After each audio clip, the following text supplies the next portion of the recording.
Hey everyone, so I'm still recovering from my bout of COVID, so tomorrow's stream, depending on when you watch this, it could be Thursday. So my stream for Thursday is still 50-50. I've not done any of my Monday, Tuesday, and Wednesday streams because, as you can hear from my voice, I'm just still not ready. Maybe I'll do an hour tomorrow to see how it goes and then rest for the rest of the week. I'll see. But it's going to be a touch and go thing tomorrow, so if I'm not there, then I'm basically just passed out sleeping. But today I wanted to talk about the interview with Destin and Phil Spencer because a lot has happened there. There's a lot of videos to make because a lot has happened, including Herman Holtz, being demoted and whatnot. But I guess I'm going to go in chronological order because I'm quite far behind. I picked the worst time to get ill. It is what it is. But before I start any of that, my previous video that I did, I was told has questioned the integrity or called out the integrity of Paris. That was never my intention. I've been told that it was wrong, and I thought I was clear enough where I wasn't doing that, but like I said, it's caused offense, and I do apologize. Paris, if I'm hoping you'll accept my apology. I'm happy to have you on the show so we can talk it out. It was never my intention. So if you do see this video, know that I am sorry. But, it wasn't my intention to call out your integrity or anything of that sort. At the end of the day, I've known you for quite a while. We've had discussions. You know how I feel. So that was never it. So hopefully you'll accept my apology. So moving on to the actual interview with Destin, and that was actually quite interesting as well. As it was cool to see both Paris and Destin interviewing Phil Spencer almost back to back. It almost feels like they were done on the same day with the same background and Phil, but I guess his room isn't really going to change much. But there was a couple of things that was said, and I want to go over it. So these clips were shared publicly, so I'm going to use those ones, but I'm going to have a link to the actual video in the description below. Please go check it out. A lot of effort goes into arranging these interviews. As I'm told, months of work are put into it, which I didn't know. So that was good to get some clarity. And from what I'm also told, both parties were allowed to ask pretty much anything. Something, I did kind of point out in my previous video where I wasn't sure if they could ask certain questions. Apparently that was not the case. They can actually ask whatever they wanted. It was an open book session, but they did have limited time in how long they could, hold Phil Spencer. So they got in as much as they could cram in within that 30 minutes. 30 minutes is going to fly by like that. So let's have the drop and get into the video.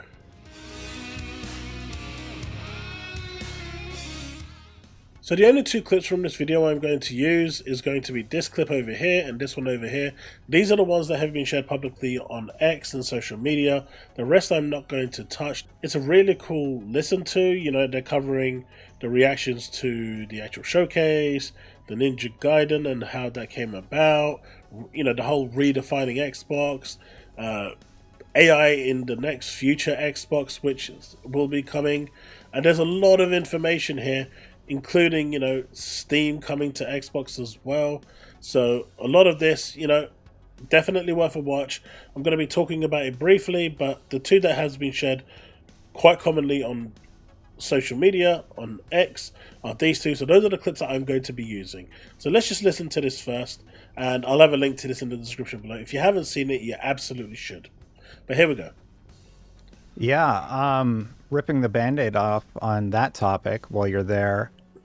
Are all Xbox games going to PlayStation someday, or will there still be exclusives? How are those red lines looking these days?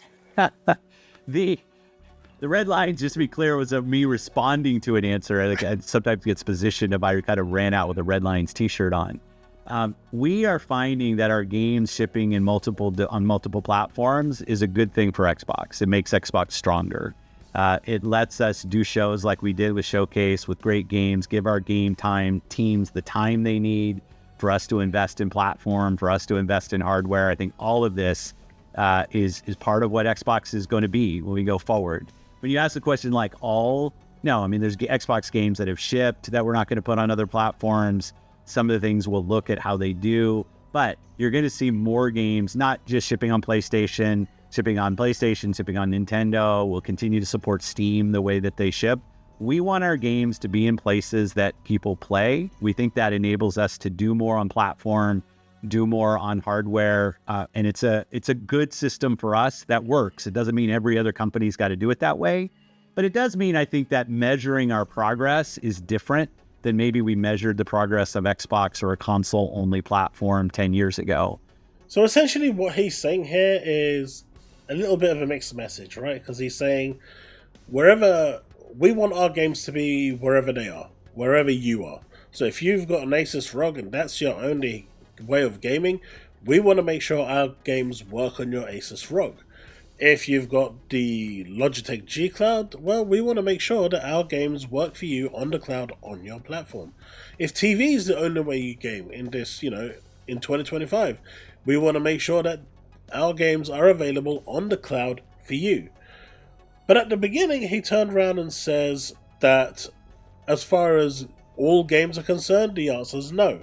Especially those games that have already come out, they're not going to just magically now all of them get a port, which, he's referring to games like Hellblade 2 and stuff like that. It doesn't mean that they're never going to get it. It just means that they're not guaranteed to get it. That's not the case. However, he also goes and says that when it comes to future games, they're going to see how they perform. If they don't perform well on PC and Xbox, then they will potentially go to other platforms. Now, an example of this is Starfield, and we're going to get the Starfield question in a minute, where he says that isn't off the table. But if Starfield had done really badly on Xbox and PC, that PlayStation port would have come a lot sooner. But right now, it's doing well, so they're focusing on the Xbox and PC platform in order to get it to, the best it possibly can be, with more content, more things to do, and just make it a better game. And so ultimately the big question that people ask and continue to ask is the whole slate going? That answer has never been changed for about 2 years now. And though some say that everything is going, I just have to accept it, I don't really have to accept anything. At the end of the day, I'll listen to what he's saying. If the whole thing is going, I don't care. It's got nothing to do with acceptance. I know that point keeps being raised to me, but it's got nothing to do with acceptance. It's to do with transparency. And I wish more people would understand that. All people are seeking for is actual transparency. This was probably the most transparent you're gonna get, Phil Spencer, in regards to actually saying something. And what he said here was, not all games that are already out are going to go, and future games again will be on a case-by-case basis. We will see how they perform. Some games are going to be day and date, others will not. Legacy titles will probably be day and date. You're seeing South of Midnight, which isn't a legacy title, not be day and date. As you can see, it varies from project to project. So where does this leave Halo and Gears and the like, especially Forza, which we were told has already been done, made, built, ready to go, all this and all that? I don't know. But my assumption would be that it's going to be on Xbox. They're going to see, it's going to be Xbox and PC. They're going to see how it performs, how it does, and if it does great, you're going to enjoy a number of years of exclusivity. If it completely bombs and tanks, then you may see it going over to the Switch 2 or the PlayStation 5. He also reiterated that, in his upcoming point, that not all games will go to PS5, some will go to the Switch. And so they're looking and assessing each game's viability on certain platforms. But just listen to this next part. Got it. I remember a speech you made at some point. It was something like, we're doing 4 games. Those games aren't Indiana Jones and Starfield. Indiana Jones has an exclusivity window, to be fair. Can you solidify that Starfield's staying put for the time being? No, I'm not, there's no specific game this kind of goes back to my red line answer. Like, there's no reason for me to put a ring fence around any game and say this game will not go to a place that it would find players, where it would have business success for us. What we find is we're able to drive a better business that allows us to invest in great game lineup like you saw. And that's our strategy, right? Our strategy is to allow our games to be available. Game Pass is an important component of playing the games on our platform. But to keep games off of other platforms, we don't think is the path that that's not a path for us. It doesn't work for us. What we're doing now, we think really enables us to build the best platform for the world's best games, because the world's biggest games are available in multiple places.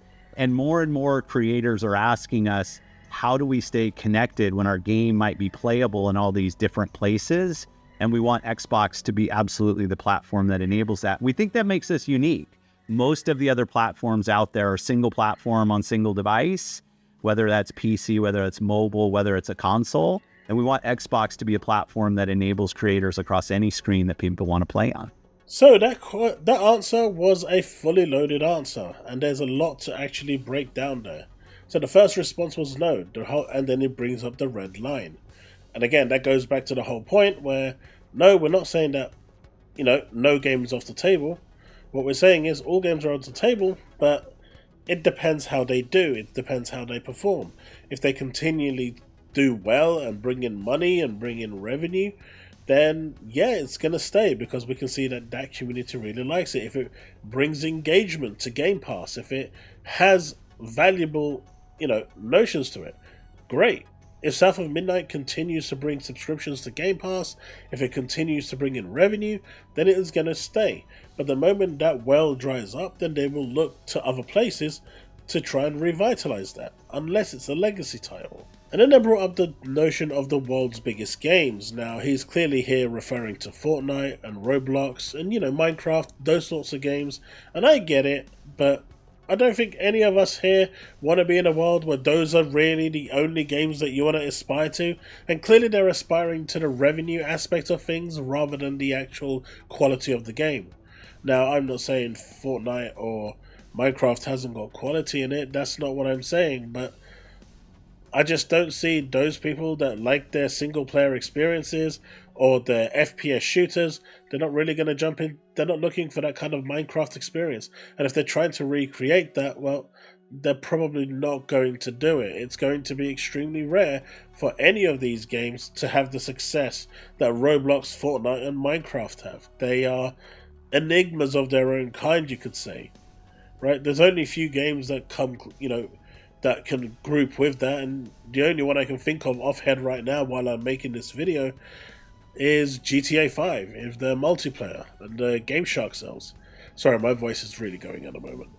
But, it's interesting to see that that's where they've got their eyes set, and I don't think that they will ever get there.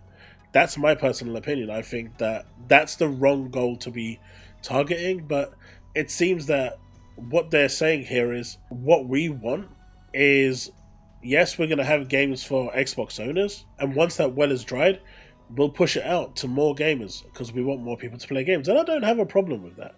He also turned around and spoke about the hardware and how he doesn't think the path that they used to go and the path that Sony and Nintendo are on right now, where they have a walled garden as per se, is working. Now the reality is, if Microsoft was highly successful, that walled garden would probably still be in effect right now. But we're not going to get into that. I'll get into that in another video. But they've decided to pivot and become, I wouldn't say full third party, but I'd say almost 75% third party, maybe even 80%. They're still going to have a platform, but what Microsoft want is for you to pick a platform based on the hardware's, ingenuity, based on the technology of the hardware. They want you to pick a hardware that best suits you. Does that sound familiar? See, if you're a PC gamer, you'll go and say, well, that Nvidia 4090 looks really great for me. But the other person will say that 3070 looks really great for me. Or someone else will say that 4070 looks really great for me. They essentially want a gaming world, where consoles basically become PCs. That's it. Now, to round this up, Destin asked him about Steam confirmed on Xbox, and all Phil Spencer did was laugh. He just laughed it away, and that's it. He didn't say no, he didn't say yes, he just grinned, laughed, and pushed past that question. Which basically means that the next Xbox is going to be a Windows-based kind of machine, in my opinion, and that you'll have the full capability of running pretty much anything you want at that point. And with Sony now edging closer and closer to day and date, once that reality becomes a thing, where in 2026 Xbox release their next hardware running on an x64 operating system of Windows underneath, being able to install Steam, and then being able to install all those PlayStation games, why would Sony at that point turn around and stop them? I mean, they said they're not afraid of PC, right? So it wouldn't make sense. And now they're embracing PC even more by removing PSN requirement. They want that PC revenue, like I've been saying, because they need that PC revenue now because live service failed for them. It's going to be interesting, but this interview was really good. I really liked it. It brought about a number of questions that needed answering, and I think this is as transparent as we're going to get from Team Xbox. If you are happy with the direction they're going, knowing that you're going to get their games day one on Game Pass, Xbox is still a great home for you. If you don't want to go Xbox, you can go PC. You'll have PC Game Pass there. It's still a great option for you. But if you want to pay for all your games, then PlayStation is also an option for you. Now, I'm quite happy with Game Pass, so I'll be sticking to my Xbox and PC combo as my main driver. I'm going to get whatever Nintendo and Sony have coming up, but they will be just my exclusive machine running. Now, the moment Sony decide that day and date is going to be their thing, me buying a PlayStation will be questionable. I may still do, but one thing for sure, my PC will be becoming more and more my daily driver when my kids aren't using it. But ultimately, I see both sides pushing more towards PC over the next 2 years. Sony will not want to be left behind. And all this interview proved is where Microsoft want to be. Yes, they want to go full third party eventually. That's pretty much a given. But when I say full third party, what I'm saying here is that they want you to be able to play wherever you want. Whether it's on your console, your PC, anywhere. They want games first, console second. So the console now is never going to be their priority. They're going to make one. Well, you know they're making one. They've said it 5 times now in 5 separate interviews. They are working on a next generation console. And we're all expecting that to be 2026 November. In time for Call of Duty and Blade and other games. So next year looks to be the time for that new hardware.